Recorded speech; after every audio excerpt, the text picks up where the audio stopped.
We want to take you out to the tragic story over the weekend of the LA deputy that was ambushed, shot, and killed there in Palmdale, California. We're learning more information today at the arraignment of that alleged killer as they have entered a dual plea of not guilty and also not guilty by reason of insanity. So certainly a story we'll continue to follow here on Live Now from Fox. And of course, the deputy that was fatally shot was Ryan Clinkunbroomer. Of course, he was there in that car over the weekend, and he's a third-generation deputy who was only recently engaged to be married, was shot around 6 p.m. on Saturday while sitting in his patrol car at a traffic light near the station. Sheriff officials say a Good Samaritan stopped to help after the shooting, and the wounded deputy was taken to a hospital where he later died. Of course, we saw different memorials and tributes to Ryan Clinkunbroomer as they paid tribute to him, and now earlier today, we heard from the family of him. So let's listen into this as certainly a very tragic, a very emotional time for that family. Let's listen into that here on Live Now from Fox. First, we'll have speaking DA Gascon. Next, we'll have Sheriff Luna. And finally, we have Brittany, Ryan's fiance. Up here, we have our two deputy district attorneys who will be prosecuting this matter, Michael Blake and David Avazian. We also have Ryan's loving family here, Kim, Ryan's mother, Mike, Ryan's father, Chad, and Katie, his brother and sister, and Brittany, his fiance. DA Gascon.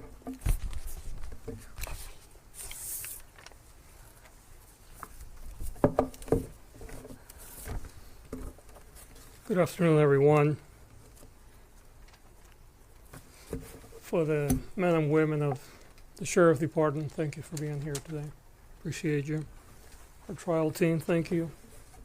Thank you so much for being here, Sheriff Luna.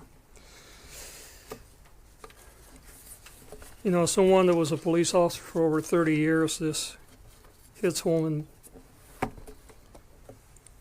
many ways. But today we're here to announce the filing of charges in a case that deeply concerns all of us.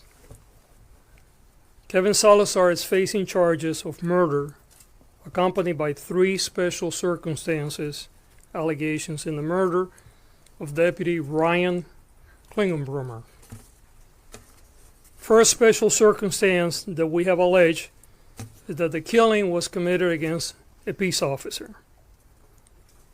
The second special circumstance is that he was lying and waiting. And the third is by means discharge of a firearm from a motor vehicle. Ryan was just 30 years old. He was an 8-year veteran of the Los Angeles Sheriff Department serving Palmdale and the Antelope Valley. And Sheriff Luna said the other day that Ryan was a superstar. He became a training officer, which is a position of honor and reserved for the best of the best, very early in his career. He dedicated himself to the calling that carries with it the weight of responsibility and the promise of making our community safer. But his life wasn't only about the uniform he wore or the star that he proudly adorned on his chest. It was also about the potential, the lives that he could have touched, the crimes that he could have prevented, and the difference that he could have made in the life of those he swore to protect. He was newly engaged to be married. He's a beloved son, a brother, a colleague to many, and a friend and a community member. His sacrifice serves as a reminder of the courage and dedication that defines our law enforcement community. The loss of any life is a tragedy, but when it's a sworn officer, someone who has taken an oath to protect our communities and is taken from us, it cuts deeper. It's an assault on the very fiber of our community and civilization. It is a stark reminder of the dangers our law enforcement officers face every day while selfishly serving and protecting our neighborhoods. Having served as a police officer myself, I have personally experienced the bond that exists among law enforcement community. In light of the charges filed today, it is imperative that justice be served. If the defendant is found guilty, he will face severe consequences. If convicted, the defendant will face sentence of life and imprisonment without the possibility of parole. Let me emphasize that our pursuit of justice does not end with these charges. Our dedicated team of prosecutors, alongside the Sheriff Department and other agencies, will work tirelessly to ensure every aspect of this case is thoroughly examined and that all the evidence is meticulously presented and the truth is brought to light. We owe it to Ryan, his family, and every member of our community. The pursuit of justice is a solemn duty, and I want to assure you that we will leave no stone unturned in our efforts to bring closure and accountability. I want to thank the community for their help and the Los Angeles County Sheriff Department for their swift and unrelenting work apprehending the defendant in this cowardly and senseless murder of Ryan. I want to thank Sheriff Luna for his leadership during this incredible tragedy. And to Ryan's family, we want you to know that our hearts ache with you. We share our grief and we stand with you during this profound time of sorrow. Ryan's bravery and unwavering commitment will never be forgotten, and his legacy will live on the hearts of our community. We will honor him, his memory, by continuing to work tirelessly in our pursuit of justice in this case. I'm going to turn it over now to Sheriff Luna, and then we will have, I believe it's Brittany that is going to say a few words. And then we'll answer any questions in English, and at the end, we'll answer any questions that you may have in Spanish. With that, I'm going to turn it over to our sheriff.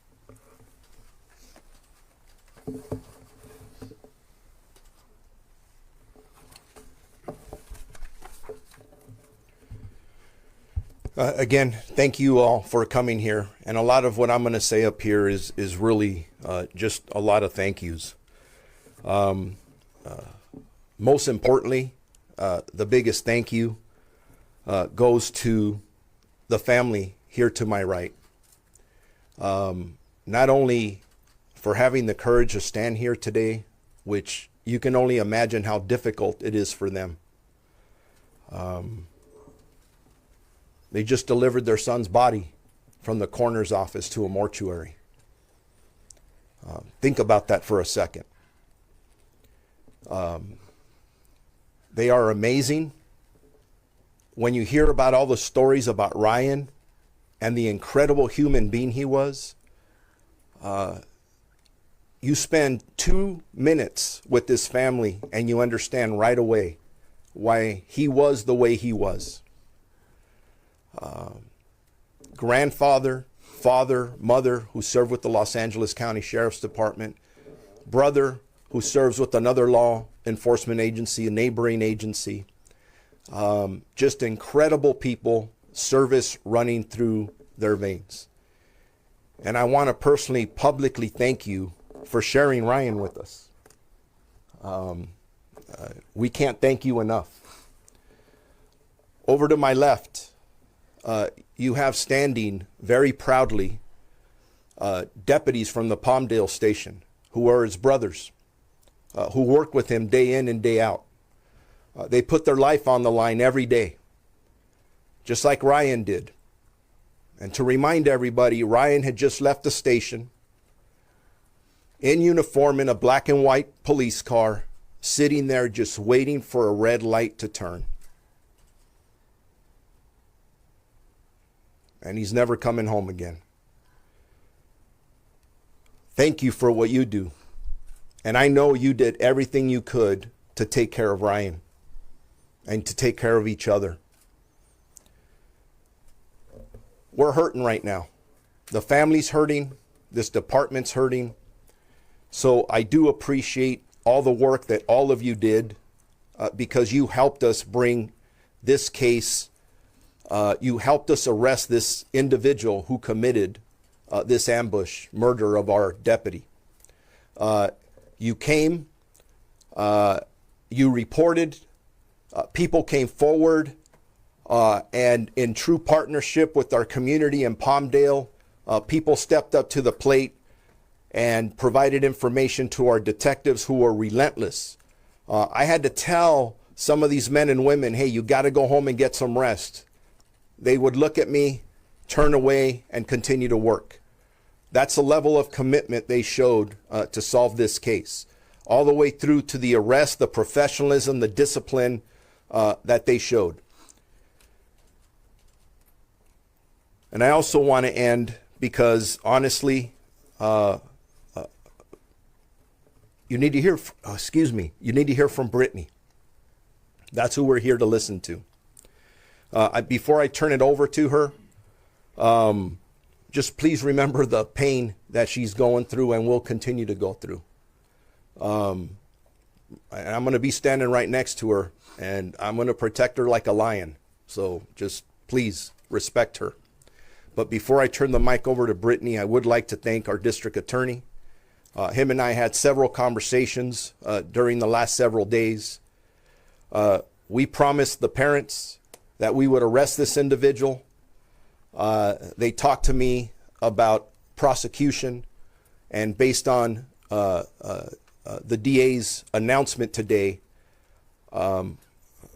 we are hoping for nothing less than the maximum punishment available under the law for this individual. With that, I'm going to turn it over to Brittany. I'll have her step up. Please remember what she's been through the last 3 or 4 days.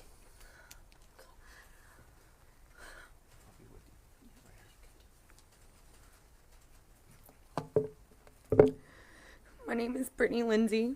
I'm Ryan's fiance. Brittany Lindsey.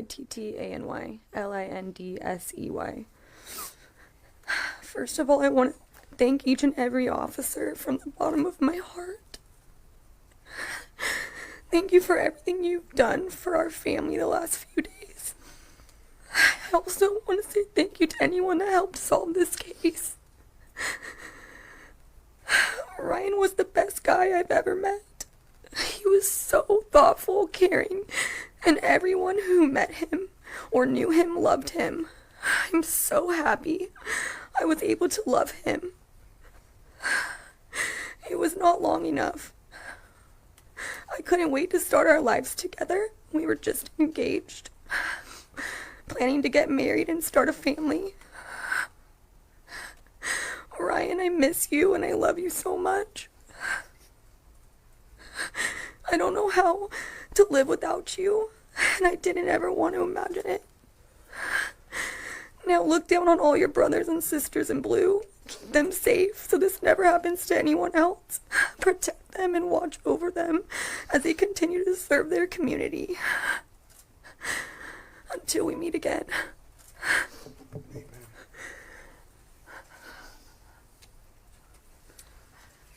Are there any questions in English before we turn it over to Spanish? Mr. Gascon, good afternoon. Thank you for doing this.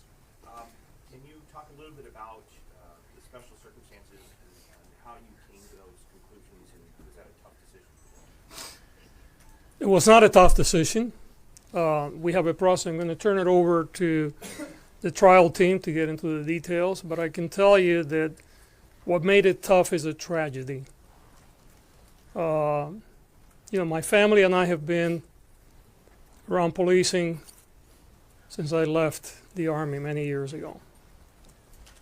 I have been to way too many funerals, I have talked to way too many families, both as a police officer, assistant chief, and chief of police. And I can tell you there's nothing more difficult for me than what I've gone through in the last few days. And I know that Sheriff Luna has had a lot of sleepless nights. Clearly, the family will be in trauma for the rest of their life. So the decision was not difficult. We follow a process, and I'd like to turn it over to our prosecutors that can give you more details. Did you have a further question? Yeah, I wanted to find out about the weapon. If it was purchased legally. Step to the microphone. Identify yourself, please. My name is Michael Blake, Center mic. Yeah, there you go. B-L-A-K-E. And at this point, I think it's really important to recognize, I mean, the flags out here are still at half-mast. This is less than a week old. We just had our very first appearance in court. And this is the kind of case that will be investigated all the way until the end of the entire court process. All we can say at this point about any weapon is that we believe there was a purchase made in the weeks before this crime occurred. But beyond that, at this point, we can't offer any details about any weapons in the case. Can you at least tell us how many weapons were seized? No. Okay. Thank you. You mentioned a purchase, though, Mr. Blake. Question is, did this man purchase that weapon? Again, we believe the suspect in the case, who is now the defendant, Mr. Salazar, did purchase a firearm in the weeks before the crime occurred, but that's all we can say. Can you say whether the gun was legally purchased? I cannot. And can you just discuss what has come forth as a motive? Did the deputy and the defendant, had they ever interacted before? Did they know each other? Was he targeted specifically as this particular deputy, or is there a different reason he may have been targeted? Well, you've seen the footage. He was certainly targeted. We're learning more about the case as this unfolds. And again, we're at the very, very beginning. The Sheriff's Department has done a monumental thing to solve this and get to the point where we are today, where we actually have a prosecutable case. And now there's a long court process and a very intensive investigation that's going to continue. But I can't say any more than that. But targeted, when you say he's definitely targeted, was he targeted as Deputy Ryan Clinkunbroomer, or was he targeted just any deputy? We can't answer that. I cannot answer that. Mr. Gascon, it seems like it's a possible death penalty case. What is the status of your office's policy on pursuing the death penalty? Look, if I thought that seeking the death penalty was going to bring Ryan back to us, I will seek it without any reservation, but it won't. If I thought that the death penalty was going to stop people from committing brutal murders, I will seek it, but we know that it won't. The reality is that the death penalty doesn't serve as a deterrent, and the death penalty does not bring people back. Let me finish, please. What I can assure you is that we're going to do everything within our legal power to make sure that this defendant never gets out of prison. Yes. What interactions had this defendant had with law enforcement? Had there been calls to the Palmdale home previously? Had he been involuntary committed? And I'm sure everyone here wants to give their condolences to the family. Look, this is an ongoing investigation. You heard prosecutors. We have a lot of They're coming forward. Yep. I can handle that. Yeah, sure, please. Yeah. State your name. David Avazian. Spell that last name. A-Y-V-A-Z-I-A-N. Thank you. Now, we have unconfirmed reports that there may be a mental health history, but we're going to take every step that we can with the Sheriff's Department to get actual records to see if there's been any actual contact with any mental health professionals. And so at this point, I don't think we can speculate as to what his mental health history is or diagnose him, but it's an ongoing investigation. Obviously, as competent and ethical prosecutors, we're not going to close our eyes or ears to any evidence that we hear. We're going to do everything we can to build a full picture of who this person is, and in order to determine what the motive was and what role, if any, mental health played in this crime. And is he cooperating with investigators? It's an ongoing investigation. I don't want to discuss that. Sheriff, if you don't mind, but can you give us a sense of how many tips you got in?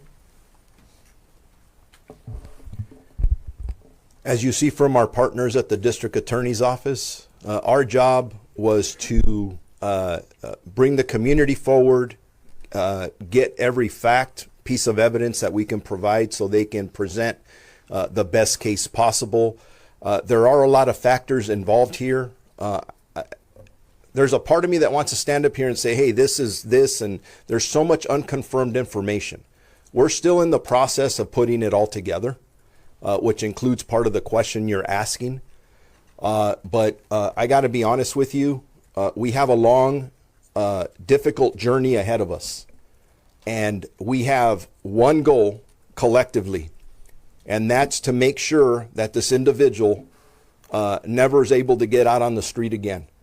Every question you guys are asking is solid, it's good. There is public interest in that, but right now our priority is to get this individual prosecuted to the full extent of the law. And for that reason, that's why neither we and I'm going to be bold and speak for the district attorney's office, the prosecutors, we don't want to put this out right now.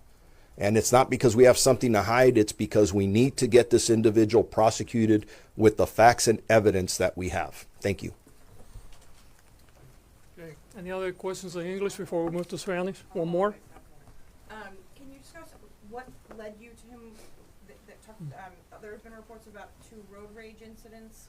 Someone may have what brought you from that video to Look,